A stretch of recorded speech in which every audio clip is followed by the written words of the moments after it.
vai trazer algumas fontes aqui que comprovam, né, a autenticidade do cano. Deixa eu só bater dele ali. Isso aqui vai ser útil daqui a pouco. Isso aqui era... Então é o seguinte, citado por Flávio José, o que ele diz aqui? José foi contemporâneo do apóstolo Paulo, cujos escritos datam do ano 100 da era cristã, 100 depois de Cristo. Falando do seu povo, dizendo: nós temos apenas 22 livros contendo a história de todo o tempo, livros em que nós cremos, ou segundo geralmente se diz, livros aceitos como divinos. O mesmo José exprime em termos bem fortes, afirmando a exclusiva autoridade desses escritos, dizendo: desde os dias de Artaxerxes até os nossos dias, todos os acontecimentos estão, na verdade, escritos, mas esses últimos registros não têm merecido igual crédito como os anteriores, por causa de não mencionarem a sucessão exata dos profetas. Há uma prova prática do Espírito em que tratamos as nossas Escrituras, apesar de ser tão grande o intervalo de tempo decorrido até hoje. Ninguém se aventurou a acrescentar, e isso aqui foi comprovado arqueologicamente depois, viu? Ninguém se aventurou a acrescentar, a tirar ou a alterar uma única sílaba. Faz parte da natureza de cada judeu, desde o dia em que nasce, considerar essas escrituras como ensinos de Deus, confiar nelas e, se for necessário, dar alegremente a vida em sua defesa. Apologia de Flávio José contra Apion, que estava criticando os escritos judaicos, desqualificando esses escritos. José apresenta o conteúdo das escrituras sobre 3 divisões. 5 livros pertencem a Moisés e contêm as suas leis e as tradições sobre a origem da humanidade, até a sua morte, desde a morte de Moisés até Artaxerxes, escrevendo os profetas que viveram depois dele, os fatos de seu tempo em 13 livros. Então você tem aí a sequência histórica apresentada por Flávio José da composição desse cânon. Então você, com esse tipo de declaração desse autor, mas não somente dele, veremos outros aqui, como já em época muito antiga na história, era levado muito em consideração a seriedade dos escritos da Sagrada Escritura e a impossibilidade de alterar esse conteúdo devido à sua sagracidade, por esse conteúdo ser de extrema importância, de extrema relevância. Então, o próprio José dá esse destaque de que ninguém se aventurou a alterar, ninguém se aventurou a acrescentar. E futuramente, como na verdade já abordei até com vocês, as provas arqueológicas que foram surgindo, por exemplo, em 1947, quando descobriram os manuscritos de Qumran, tá? Então, quando acharam naquelas cavernas aqueles jarros contendo aqueles manuscritos, e quando foram sendo examinados, encontraram um pergaminho com o livro de Isaías completo, compararam, primeiro fizeram teste de carbono 14, comprovaram que aquele material, a partir do material colhido e examinado laboratorialmente, comprovaram que ele era de pelo menos 125 antes de Cristo. Aquele material era de pelo menos 125 antes de Cristo. Compararam com o mais antigo pergaminho de Isaías que havia na época, que era um pergaminho massorético, se eu não me engano, o pergaminho de Leningrado. Compararam os dois, viram que não houve alteração. Apenas 3 letras de um para o outro, continha no de Qumran e não estava presente no de Leningrado. Então você tem a fidedignidade das cópias. Isso demonstra a seriedade do texto, a seriedade daqueles que trabalharam com o texto. O texto é tão sério, é tão sagrado, que ninguém se aventurou a alterá-lo. Então você tem provas arqueológicas, provas científicas da fidedignidade das cópias, que ela foi feita exatamente tal como era. Então, com isso você tem demonstrações muito claras da autoridade, tá certo? Você tem autenticidade histórica, que é o ponto que está sendo levantado aqui, Então o texto não é alterado, o texto não como se diz, adulterado, o texto não foi adulterado, o texto é autêntico. E além do texto ser autêntico, ele é canônico. Aí as provas de canonicidade, você tem a inspiração interna do texto e você tem a comprovação histórica, tá certo? Desse cânon como autoridade, como livro sagrado, partindo do Pentateuco, os 5 livros de Moisés, escritos ao longo da peregrinação, depositados, tá certo? Na arca e posteriormente preservados por aqueles que estavam relacionados aí com o sacerdócio, até que foram levados para o cativeiro e trazidos, e por Esdras foi organizada toda a coleção do Pentateuco, que é o princípio, né, do cânon, e os demais livros, profetas anteriores, profetas posteriores e os escritos, tá? Ele colocou aqui Nevirim e Ketuvim. Torá, os 5 livros de Moisés. Nevirim, você tem profetas anteriores e posteriores, e Ketuvim, você tem os livros de sabedoria, e você tem até um subgrupo chamado Megiló, que eram alguns livros lidos nas festas, Eclesiastes, Cantares, Ruth, tá certo?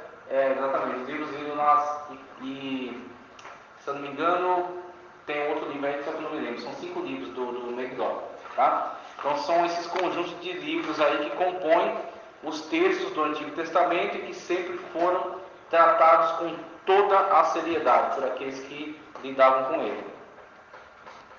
Na página 18, citado por Jesus, filho de Siraque. Quem é esse Jesus, filho de Siraque? Ele é o autor de um texto, de um livro considerado apócrifo, tá? Sabedoria de Jesus, filho de Siraque. Deixa eu ver aqui se ele diz.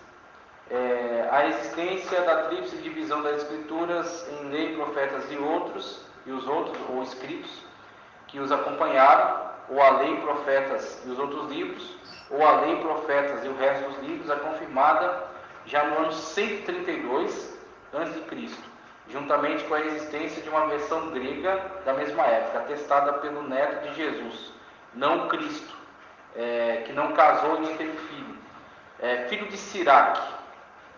Em uma passagem do primeiro, Macabeus 12:9, datado do ano 100 a.C., se faz referência aos livros sagrados que estão em nossas mãos. Então você tem algumas fontes, né? Flávio José, quem é?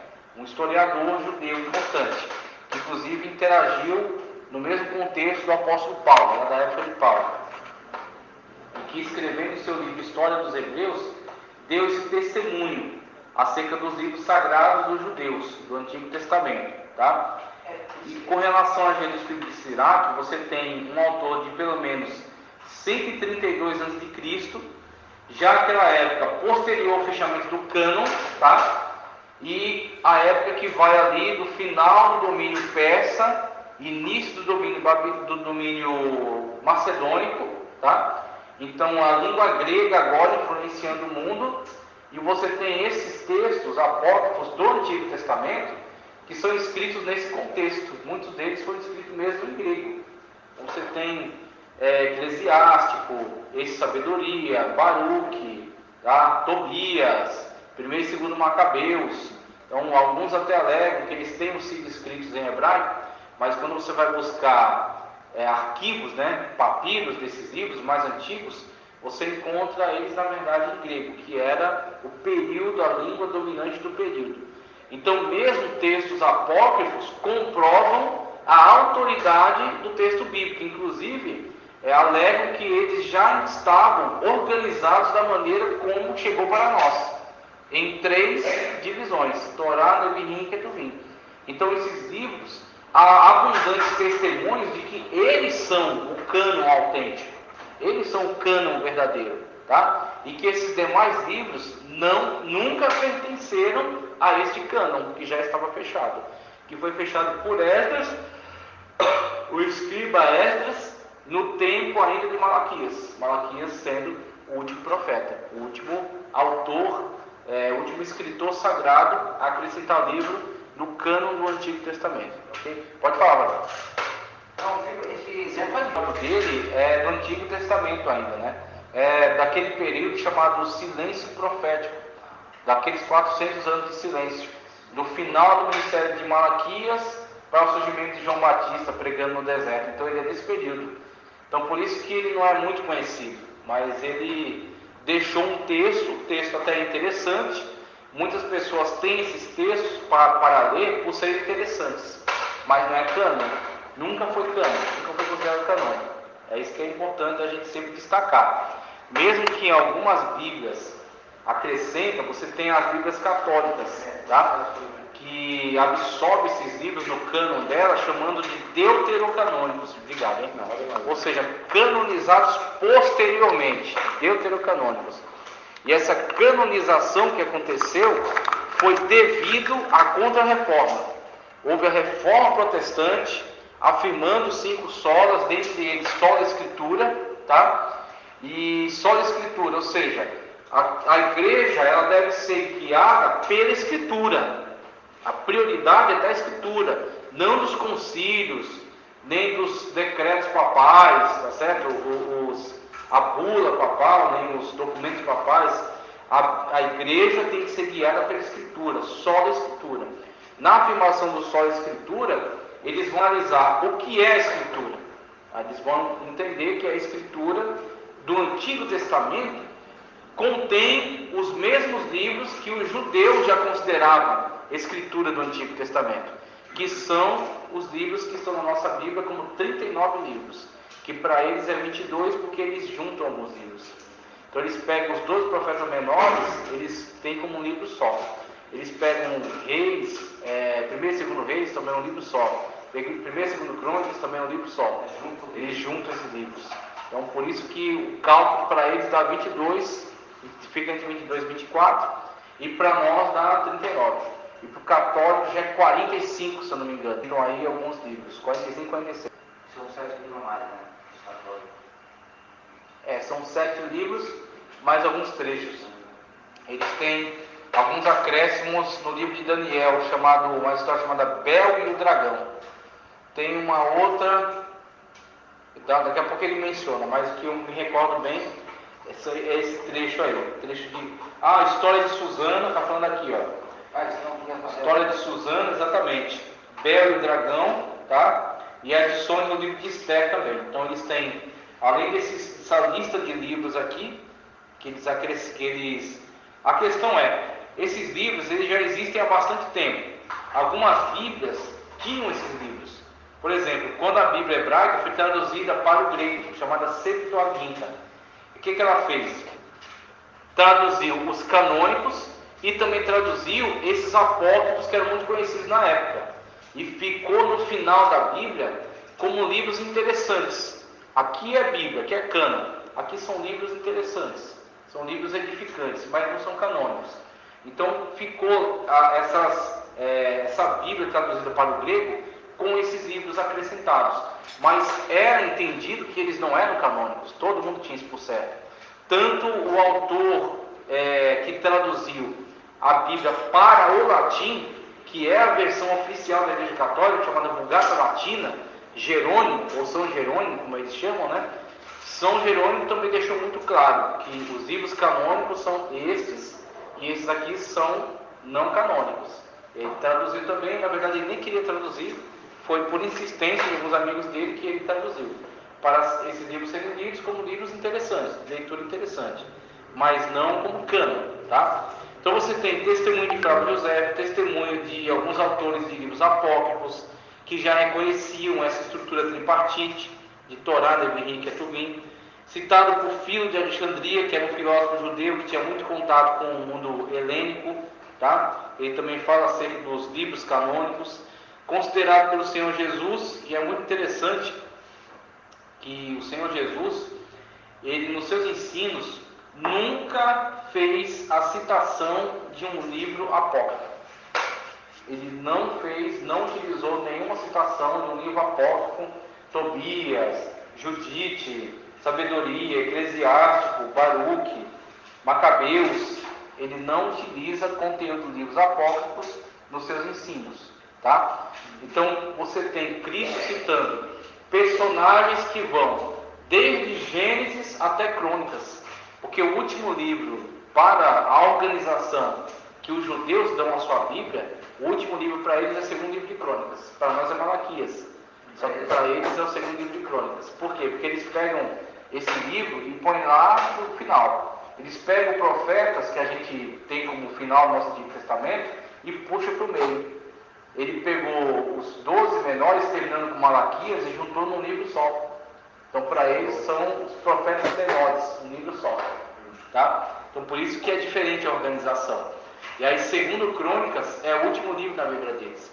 E Jesus cita do sangue de Abel, o justo, até o sangue de Zacarias, que foi morto pelos judeus também. Os judeus que mataram aqueles, perseguiram aqueles que foram judeus, né? Então ele cita de Abel até Zacarias. E esse Zacarias não é o profeta Zacarias. É um sacerdote de nome Zacarias que foi morto e consta no livro das Crônicas. Tá certo? Então você tem todos esses personagens que estão cobrindo todo o contexto, né? Toda a narrativa textual do Antigo Testamento, desde o primeiro livro até o último livro. Então demonstrando que para Cristo esse é o cânon. O cânon é de Gênesis a segundo Crônicas, tá? Que para os judeus tem essa organização. Em Torá, Devarim, Ketuvim. Em Ketuvim você tem Crônicas, em Torá você tem Gênesis. Então você tem aí toda a Bíblia, tá certo? Toda a Bíblia judaica, hebraica. E essa Bíblia, ao ser traduzida para a Septuaginta, os livros foram reorganizados. Então esses livros que estavam todos colados numa organização só, foram contados livro por livro. Aí você tem 39 livros, e organizados de uma outra forma. Aí você tem Pentateuco, históricos, sapiensais, proféticos, né? Você tem a organização diferenciada, finalizando os proféticos, né? Na nossa Bíblia. Então você tem aí esses testemunhos, Pio de Alexandria, considerado pelo Senhor Jesus, evidenciado no Novo Testamento. Aí ele pega as citações que são feitas aí no Novo Testamento. No Novo Testamento cita as Escrituras como escritos de autoridade religiosa, como livros santos, como oráculos de Deus, tá? Menciona a tríplice divisão de Moisés, profetas e salmos, em Lucas 24, 44. Cita e faz referência a todos os outros livros, exceto Obadias, Naum, Esdras, Esther e Cântico dos Cânticos e Eclesiastes. Então, todos eles encontram alguma citação no Novo Testamento, menos esse que ele menciona. Mas mesmo não encontrando citações deles, você encontra Cristo fazendo essa extensão de todo o cânon, de Abel a Zacarias, de Gênesis a segundo Crônicas. Tá? O cânon católico. O cânon católico é o mesmo da Septuaginta. Essa informação aqui você tem que tomar cuidado. Ela não está tão precisa. Tá? Na verdade, não existe uma Septuaginta. Existem pelo menos 3 tradições de Septuagintas que foram encontradas. Por isso que surgiu um debate, porque sempre há, né, debates entre católicos, protestantes e tudo mais. Então, o protestante alega: esses livros que os católicos têm na Bíblia deles, que é acréscimo, foram canonizados posteriormente, são deuterocanônicos. Na verdade, são apócrifos que eles canonizaram no Concílio de Trento. O que é que eles rebatem? A Igreja Católica somente reconheceu os livros que já eram utilizados pela Igreja Antiga, pelos apóstolos. É isso que eles dizem. Eles dizem, a Vulgata Latina, tá certo? Com esses livros deuterocanônicos, foram canonizados pelo Concílio de Trento, era só reconhecer os livros que já eram utilizados no período apostólico. E aí essa informação, ela não é segura.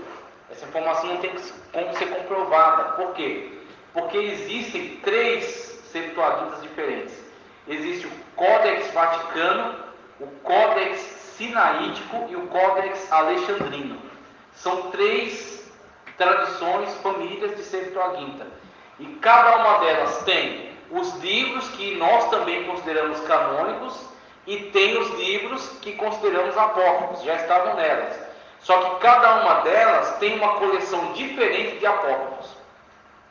Então aquilo que a Igreja Católica canonizou, e a gente chama de deuterocanônico, por ter sido canonizado posteriormente, na verdade ele chama de apócrifo mesmo, esse eles chamam de deuterocanônico, tá? A gente chama de apócrifo mesmo.